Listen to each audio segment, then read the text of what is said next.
तो आज हम पढ़ रहे हैं स्टैटिक्स। स्टैटिक्स क्या होता है, इनके बारे में हमें समझना है और जानना है। अगर हम बात करें स्टैटिस्टिक की, तो स्टैटिक्स होता क्या है, हमारा पहला कंसेप्ट तो ये है। देखो, हमारे आसपास बहुत सारे ऐसे इंफॉर्मेशंस होते हैं, ऐसे बहुत सारे इंफॉर्मेशंस होती हैं जो नंबर्स के फॉर्म में होती है। तो आप ये कह सकते हो स्टैटिक्स क्या होता है, एक इंफॉर्मेशन होता है, information in form of number, in form of numbers. तो स्टैटिक्स होता क्या है, एक इंफॉर्मेशन या आप कह सकते हो एक डाटा जो इन फॉर्म ऑफ क्या हो, नंबर्स के फॉर्म में हो, जिनका फ्यूचर में क्या हो, यूज होना हो, उन्हें स्टैटिक्स कहा जाता है। तो स्टैटिक्स का सिंपल सा मतलब ये है कि स्टैटिक्स में इंफॉर्मेशन जो भी होती है इन फॉर्म ऑफ नंबर्स होती है, और ऐसे इंफॉर्मेशन जिनका फ्यूचर में यूज होना हो, अगर फ्यूचर में किसी भी इंफॉर्मेशन का यूज नहीं होता, they are not called statics. तो स्टैटिक्स में हम सिंपल बात करते हैं कि information in form of numbers are called statics. इतनी बातें क्लियर होगी। मुद्दा आता है कि स्टैटिक्स का मतलब ऐसे information which are in form of numbers, या तो आप कह सकते हो the collection of data in form of numbers are called statics. For example अगर मैं दूं, तो फॉर एग्जाम्पल में अगर हम बात करें, सपोज कि आप कोई इंफॉर्मेशन इकट्ठा करना चाहते हो अपने एरिया में, जैसे भाई आप जानना चाहते हो कि how many peoples are playing PUBG in your area. आपके एरिया में कितने लोग ऐसे हैं जो पबजी खेलना पसंद करते हैं, और आप मोस्टली डाटा इकट्ठा करना चाह रहे हो, आपका मन है कि मैं एक डाटा इकट्ठा करूं। तो हमारे पास किसी भी डाटा को कलेक्ट करने के हमारे पास दो तरीके होते हैं, या तो हम डायरेक्ट मेथड यूज करेंगे,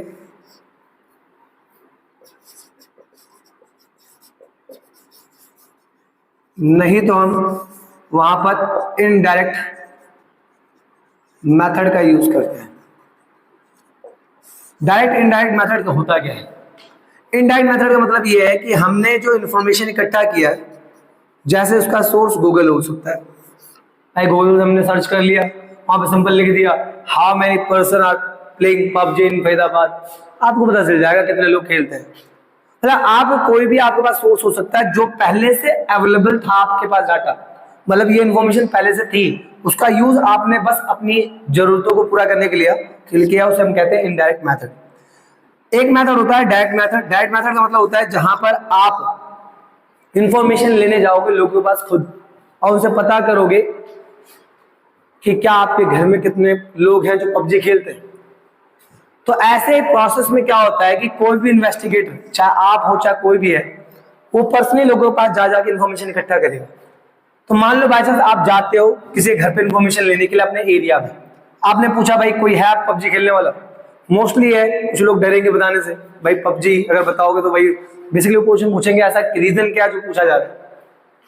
तो चलो मान लिया बेसिकली क्यों आपसे क्वेश्चन पूछता है, भाई आपने पूछा कि भाई आपके घर में कितने लोग पबजी खेलते हैं। तो मोस्टली एक बच्चे ने बताया कि मैं पबजी खेलता हूं और मैं 14 साल का हूं सपोज, और भी आप घर में गए, वहां पे पहले आपको बच्चा 15 साल का, ऐसे 16 साल, 17 साल, 18 साल, 19, 20 साल, 21 साल, 22 साल, 23 साल, 24, मान लो 50 साल की एंट्री मिली। ऐसे मोस्टली बहुत सारे लोग मिले आपको जो आपके एरिया में पबजी खेलते हैं। आपने सारा डाटा इकट्ठा किया, तो आपने जो डाटा इकट्ठा किया है, इस पूरे प्रोसेस को हम कहते हैं कलेक्शन करना। तो कलेक्शन ऑफ डाटा, आपने डाटा कलेक्ट किया, आपने कलेक्शन ऑफ डाटा किया, जो भी आपने कलेक्शन किया है इसलिए ताकि आप जान पाओ, आप ये पता कर पाओ कि how many peoples are playing PUBG in your area. तो आपने जो भी डाटा कलेक्ट किया, क्या आपको लगता है उस डाटा को देखकर कोई समझ पाएगा? पॉसिबिलिटी नहीं बनती, कोई भी सिंगल नहीं समझ पाएगा कि आपने किया क्या है। तो इस पूरे कलेक्शन ऑफ डाटा को समझने लायक बनाने के लिए हम क्या करते हैं, अगला process, that is called organization. Organization of data. Organization of data का मतलब होता है कि जो डाटा आपने इकट्ठा किया है उसको ऑर्गेनाइज करना, अरेंज करना, ऐसा अरेंज करना ताकि वो इजीली हम उसे समझ पाए, ताकि हम उससे कुछ ना कुछ कंक्लूजन निकाल पाए। तो ऑर्गेनाइजेशन ऑफ डाटा में हम खासकर क्या करते हैं, डाटा को टेबल्स के फॉर्म में अरेंज करते हैं। कैसे? जैसे मान लो आपने जो इन्फॉर्मेशन इकट्ठा किया है, सपोज उस इन्फॉर्मेशन को मैं एक टेबल के फॉर्मेट में रिप्रेजेंट कर सकता हूं ताकि मैं इजीएस्ट वे में उसको रिप्रेजेंट कर सकूं। जैसे मान लो ये पूरी इन्फॉर्मेशन है, मैंने देखा इसमें सबसे छोटा क्या था, 14 साल का एक बच्चा था। तो मान लेते हैं 14 साल के एक है, ऐसे 15 साल का एक है, मान लेते हैं 16 साल का 5 बच्चे। ऐसे में अगर मान लो आप सारा डाटा अरेंज कर दोगे टेबल के फॉर्म में, टेबल के मैनर में, तो आपको लगता नहीं है, उससे इजी हम कंक्लूजन निकाल सकते हैं कि कौन सा बंदा सबसे ज्यादा पबजी प्ले कर रहा है, 16 साल का। मतलब ऐसे में आप देखकर नहीं बता पाओगे, कलेक्शन ऑफ डाटा में आप कंक्लूजन नहीं निकाल पाओगे, because you are not suppose to be understand this kind of data at the moment, नहीं कर पाओगे। तो उसको समझने लायक बनाने के लिए आप क्या करते हो, ऑर्गेनाइजेशन मतलब होता है आपने डाटा को अरेंज किया ऐसा टेबल के फॉर्मेट में ताकि आप उसको इजीली समझ पाओ। इसको क्या कहते हैं हम, ऑर्गेनाइजेशन ऑफ डाटा कहते हैं। तो आपने ऑर्गेनाइज किया इन फॉर्म ऑफ टेबल, टेबल के फॉर्म में आपने अरेंज कर दिया, आराम से इजीली समझ पाएंगे। लेकिन फिर मुद्दा आता है, क्या इससे कोई आसान मेथड नहीं है? एकदम है। रीजन क्या है, कितनी बार बहुत सारे मिलियंस ऑफ वर्ड्स जो चीजें बता नहीं पाते, जो एक पिक्चर बता देता है। तो picture is the easiest method by which we can represent the organization of data. जैसे एग्जांपल में क्या, हम इसको और आसान बनाने के लिए प्रेजेंटेशन ऑफ डाटा कर सकते हैं। प्रेजेंटेशन ऑफ डाटा में क्या होगा कि हमने पूरे के पूरे डाटा को हमने क्या कर दिया, हमने बार ग्राफ मतलब ग्राफिकल मेथड में रिप्रेजेंट कर दिया या ग्राफ में रिप्रेजेंट कर दिया। ग्राफ में क्या क्या ग्राफ आगे, जैसे बार ग्राफ में कर दिया, हिस्टोग्राम में कर दिया, पाई चार्ट में कर दिया। ये सारी चीजें पूरे डाटा को वन टाइम एक्सप्लेन कर सकती है, किसके थ्रू, ग्राफ के थ्रू। और वैसे ही फिर दिमाग में बात आती है, चलो ठीक है, हमने क्या किया, इस सारे डाटा को हमने एक ग्राफ के थ्रू एक प्रेजेंट कर दिया और इस पूरे डाटा को हमने ग्राफ के थ्रू इजीली बता दिया। जैसे आपने देखा होगा, बहुत सारी मूवी में देखा था, या बहुत बड़े बिजनेसमैन जो होते हैं वो अपने पूरे डाटा को या कंपनी के पूरे टर्नओवर को एक ग्राफ के ऊपर रिप्रेजेंट करते हैं। बहुत सारी मूवी आपने देखा होगा। और ग्राफ से रिप्रेजेंट करना इजी होता है, किसी भी डाटा को आप इजीली ग्राफ के थ्रू रिप्रेजेंट कर सकते हो, आराम से बता सकते हो। लेकिन फिर मुद्दा यह आता है, क्या इससे भी कोई आसान मेथड होता है क्या, जिससे हम डाटा को आसान से रिप्रेजेंट कर दें? होता है। That is called what, analysis of data. अब एनालिसिस ऑफ डाटा में क्या आएगा भाई, एनालिसिस ऑफ डाटा का मतलब ये होता है कि आपने जो भी कलेक्शन किया है, क्या इस पूरे कलेक्शन ऑफ डाटा को आप क्या एक वर्ड में रिप्रेजेंट कर सकते हो? मतलब इतने बड़े डाटा को अगर आप किसी सामने रिप्रेजेंट करोगे, it is not possible to present these all data in front of someone, नहीं कर पाओगे। तो क्या आपके पास कोई ऐसा मेथड नहीं है जिसके थ्रू आप इन सारे डाटा को one word means easily represent कर दो, एक शब्द में? तो एनालाइजिंग ऑफ डाटा में हम खासकर पढ़ते हैं सेंट्रल टेंडेंसी के बारे में। सेंट्रल टेंडेंसी का मतलब होता है कि हर एक डाटा को एक वर्ड में रिप्रेजेंट करना, वाला एक ऐसा वर्ड जो पूरे डाटा को रिप्रेजेंट कर देता है, उसको सेंट्रल टेंडेंसी कहा जाता है। तो सेंट्रल टेंडेंसी हम कैसे निकालते हैं, मतलब सारे डाटा को हम एक वर्ड में कैसे रिप्रेजेंट करते हैं? That is called average. Average निकालने के हमारे पास मेथड है, जैसे हमने मीन निकाल लिया, mean is the method of average. इसके अलावा हम और भी निकाल सकते हैं पोजीशन, जैसे मतलब क्या, हम मीन निकाल सकते हैं, मीन कह रहा हूं, मीडियन निकाल सकते हैं। मीडियन में क्या करता है, डाटा को सिंगल वैल्यू रिप्रेजेंट करता है। इसके अलावा मोड, मतलब ये जो मेथड्स हैं ये पूरे डाटा को एक सिंगल वैल्यू में रिप्रेजेंट करते हैं। मतलब ये हुआ कि आप इन सारी बातों को एक वर्ड से भी रिप्रेजेंट कर सकते हो with the help of average. For example मैं देता हूं, मान लो आप किसी फॉर्म में कोई मतलब कोई बहुत बड़ा फॉर्म है, बहुत बड़ी कंपनी है जहां पर कुछ क्या करते हैं, वर्कर्स काम करते हैं। और मोस्टली मान लो हर एक वर्कर की इनकम कितनी है, एक वर्कर की इनकम 400 थी। मान लो कंपनी ए है, उसकी इनकम 400 है एक वर्कर की, एक की 500 है, फिर एक की 400 है। कितने हो गए हमारे पास, 8 5 13। मान लिया एक बंदे की इनकम 400 है, 13 4 कितना होगा, 17 17 और एक मान लिया 3, कितना आ गया टोटल मिला के 20, तो 4 4 8, 8 4 12, 12 5 17 3 20, 2000 आ गया। इसका एवरेज कितना होगा? तो 2000 का मतलब किससे डिवाइड करके एवरेज निकालने के लिए हम टोटल से डिवाइड करते हैं। कितने नंबर है?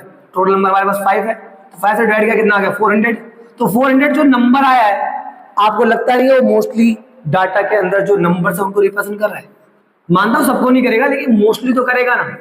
तो मतलब एक सिंगल वैल्यू जो पूरे डाटा को रिप्रेजेंट कर देती है, उसी को कहते हैं हम क्या? Central tendency. तो सेंट्रल टेंडेंसी में हम एवरेज निकालते हैं, मीन बता देंगे, मीडियन के थ्रू, मोड के थ्रू। मतलब ये ऐसी चीजें हैं जिनके थ्रू पूरे डाटा को आप सिंगल वैल्यू में रिप्रेजेंट कर दोगे। That is called analysis of data. इसी को एनालिसिस ऑफ डाटा कहते हैं। इसमें सेंट्रल टेंडेंसी आती है, और भी चीजें आती है, लेकिन आपको इतना फास्ट नहीं जाना क्योंकि आप 10th क्लास के एवरेज से पढ़ते हो। जो बातें मैं आपको बता रहा हूं, you have studied in 9th class, आपने 9th क्लास में पढ़ा है। ये सारी बातें आपने 9th क्लास में पढ़ी है। Collection of data, organization of data, presentation of data और एनालिसिस ऑफ डाटा आप अब पढ़ने वाले हो 10th क्लास में, जिसमें हम सीखेंगे मीन निकालना, मतलब एवरेज निकालना। सेंट्रल टेंडेंसी सीखोगे आप, मीन निकालना, मीडियन निकालना, मोड निकालना, ये आप सीखोगे। अब मुद्दा ये आता है क्या, चलो ठीक है, बात समझ आई कि हमने कलेक्शन ऑफ डाटा किया, इसको इजीएस्ट वे में बनाने के लिए ऑर्गेनाइजेशन किया, उसको और आसान बनाने के लिए प्रेजेंटेशन किया, उसको और आसान बनाने के लिए एनालिसिस किया। क्या इससे आसान हो सकता है? हो सकता है। क्या हम अगला करेंगे? Interpretation of data. अब इंटरप्रिटेशन ऑफ डाटा का मतलब क्या है कि जो भी डाटा आपने कलेक्ट किया है उसको और आसान तरीके से प्रेजेंट करने के लिए आप सिंपल परसेंटेज का यूज कर। By percentage is the method by which we can represent the whole data in a easiest way. Percentage से आप इजीली रिप्रेजेंट कर सकते हो किसी भी चीज को। तो प्रेजेंटेशन सबसे आसान मेथड माना जाता है किसी भी डाटा को कंप्लीट रिप्रेजेंट करने के लिए। तो हमारा मुद्दा क्या आता है? हमारा मुद्दा ये है कि हमें इस पूरे के पूरे कंक्लूजन में, हमें पूरे के पूरे डिस्कशन में ये बात समझनी है कि 10th क्लास में हमें पढ़ना है मीन, मीडियन और मोड निकालना। मतलब हमें सेंट्रल टेंडेंसी पढ़नी है एनालिसिस ऑफ डाटा में। हमें यह समझना है कि पूरे डाटा को हम एक सिंगल वैल्यू में कैसे रिप्रेजेंट कर सकते हैं, ये बात हमें क्लियर समझनी है। तो चलते हैं उस मुद्दे पर और बात करते हैं। जैसे हमें एनालिसिस ऑफ डाटा पढ़ना है, मीन सेंट्रल टेंडेंसी पढ़नी है, जिसमें हम क्या पढ़ेंगे? मीन, मीडियन और मोड। मीन, मीडियन, मोड कैसे निकाला जाता है वो देखते हैं ध्यान से और समझते हैं। देखो, हम बात कर रहे हैं सेंट्रल टेंडेंसी। तो सेंट्रल टेंडेंसी का मतलब समझ गए होगे आप कि पूरे कंप्लीट कलेक्शन ऑफ डाटा का कोई ऐसा सिंगल वैल्यू जो पूरे डाटा को रिप्रेजेंट करते हैं उसे सेंट्रल टेंडेंसी कहते हैं। तो सेंट्रल टेंडेंसी में हम बात करेंगे खासकर कैसे निकालेंगे, मतलब सिंगल वैल्यू मीन निकालना सीखेंगे कि हम कैसे पूरे डाटा के एक सिंगल वैल्यू निकालकर उस पूरे डाटा को रिप्रेजेंट कर सकते हैं with the help of mean, with the help of median, with the help of mode. हम 3 बातों से करेंगे। तो मुद्दा किस बात का आता है वो देखते हैं ध्यान से। तो पहला आता है कि मीन, मीडियन, मोड हम निकालेंगे कैसे, वो हमारा मेन मेथड है। तो मीन, मीडियन, मोड निकालने से पहले कुछ बातें समझ लो आप। जैसे मैं एग्जांपल देता हूं, मान लो कि आप किसी एरिया में जब इंफॉर्मेशन लेने गए थे पबजी के बारे में, तो मोस्टली जो बच्चे तो डर गए थे। किस लिए? तो हो सकता है कंप्लेन ना कर दे। तो यू विल फाइंड दैट कि बहुत कम ही बच्चे थे जिन्होंने अपने बारे में इंफॉर्मेशन दिया कि मैं पबजी खेलता हूँ। हकीकत बात है, अगर आप किसी से पूछोगे ऐसी चीजें तो उनको बेसिकली एक पल के लिए डर तो लगेगा कि ऐसी बातें पूछी क्यों जा रही है, why they are collecting data. क्या कंप्लेन करेंगे क्या? मान लो बाई चांस आप गए किसी एरिया में और वहां पे आपने इंफॉर्मेशन ली, बहुत कम लोगों ने दिया, तो आपको क्या लगता है कि यहाँ पर जितने भी मोस्टली नंबर है सारे रिपीट कर रहे हैं? एक सारे के सारे रिपीट नहीं कर रहे, एक है नंबर ऐसा जो रिपीट कर रहा है, सारे रिपीट नहीं कर रहे। अब मुद्दा है, मैं कहना क्या चाहता हूं? कहना मैं ये चाह रहा हूं जो भी आप कलेक्ट करके लाते हो नंबर, उनमें खासकर देखा जाता है सीरीज। सीरीज में 2 बातें आती हैं। एक आता है इंडिविजुअल सीरीज और एक आता है जिसे हम कहते हैं फ्रीक्वेंसी सीरीज।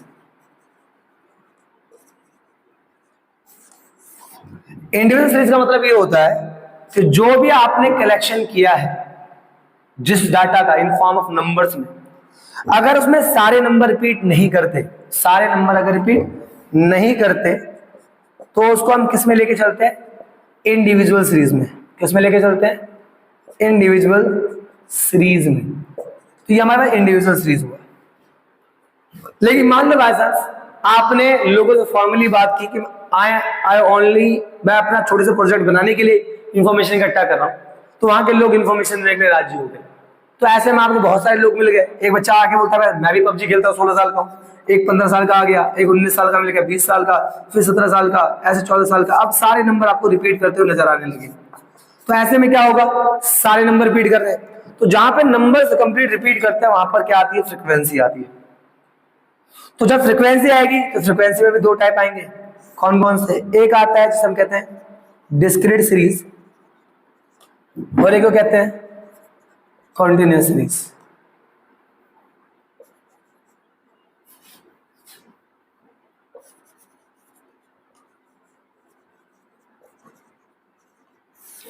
अब मुद्दा है डिस्क्रीट सीरीज या कंटिन्यूअस सीरीज होता क्या है। तो मान लो यहां पर सारे नंबर रिपीट कर रहे हैं, तो किस में इंक्लूड करेंगे, डिस्क्रीट सीरीज में। डिस्क्रीट सीरीज को हम रिप्रेजेंट करते हैं कुछ ऐसा। मान लो आपके पास ये x था, ये fy है। तो पहला सबसे छोटा नंबर कौन सा था, 14 था। 14 में कितने बच्चे हैं जिसे रिपीट करते हैं, ओनली 2 बच्चे हैं। ऐसे 15 होंगे, मान लेते 3 है, 16 है, मान लेते 4। मैं अपनी तरफ से लेके चल रहा हूँ, मान लो ये मैंने अपनी तरफ से ले लिया। तो मैंने क्या कर दिया, जितने भी डाटा थे मैंने उनको इस फॉर्मेट में रिप्रेजेंट किया। इस फॉर्मेट को हम डिस्क्रीट सीरीज कहते हैं। लेकिन मान लो कुछ बच्चे आपको ऐसे मिल जाएंगे जो मजाक के किस्म के होंगे। जैसे मान लो आप इन्फॉर्मेशन इकट्ठा कर रहे थे, तो एक बच्चा आके बोला सर मेरा भी डाटा ले लो, मैं 17 साल 5 महीने का हूं। भाई हो सकता है। कुछ आके बोले 19 साल 5 महीने, 18 साल 5 महीने, 16 साल 5 महीने, 17 साल 5 महीने, 19 साल 5 महीने, 20 साल 5 महीने। ऐसे में डाटा को डिस्क्रीट सीरीज में रिप्रेजेंट करना इट इज नॉट पॉसिबल। बहुत बड़ा डाटा हो जाएगा और आप उसको टेबल में अरेंज नहीं कर पाओगे। ऐसे में हम क्या करते हैं, उस पूरे डाटा को कंटिन्यूअस सीरीज में रिप्रेजेंट करते हैं। कैसे, क्लास इंटरवल के बेसिस पर। जैसे हमने क्या किया, क्लास इंटरवल बनाया। कैसे बनाया, सिंपल लिख दिया हमने डाटा वहां पर क्या, 10 साल से लेकर 15 साल के कितने बच्चे, फिर 15 से 20 साल के कितने, 20 से 25 साल के कितने। मतलब कि हमने पूरे डाटा को एक क्लास इंटरवल में जब हम रिप्रेजेंट करते हैं उसे हम क्या कहते हैं, कंटिन्यूअस सीरीज कहते हैं। तो हमें mean, median, mode in series में पढ़ना है। हमें इंडिविजुअल सीरीज का मीन निकालना सीखना है, फिर हमें डिस्क्रीट सीरीज का मीन निकालना सीखना है, फिर हमें कंटिन्यूअस सीरीज का मीन निकालना सीखना है। वैसे ही हमें इंडिविजुअल सीरीज का मीडियन निकालना सीखना है, वैसे ही डिस्क्रीट सीरीज का मीडियन निकालना सीखना है, वैसे ही कंटिन्यूअस सीरीज का मोड निकालना सीखना है। तो इस प्रोसेस में हम काम करेंगे और समझेंगे किस तरीके से पूरे डाटा की सिंगल वैल्यू रिप्रेजेंट की जाती है। लेकिन डाटा आपके 3 तरीके से कलेक्ट किए जा सकते हैं। इंडिविजुअल सीरीज में जहां पे सारे नंबर रिपीट नहीं करते, डिस्क्रीट सीरीज में सारे रिपीट करेंगे, और कंटिन्यूअस में अगर डाटा बहुत बड़ा होता है तो क्लास इंटरवल में रिप्रेजेंट करते हैं। This was the method. इसी प्रोसेस में हमें मीन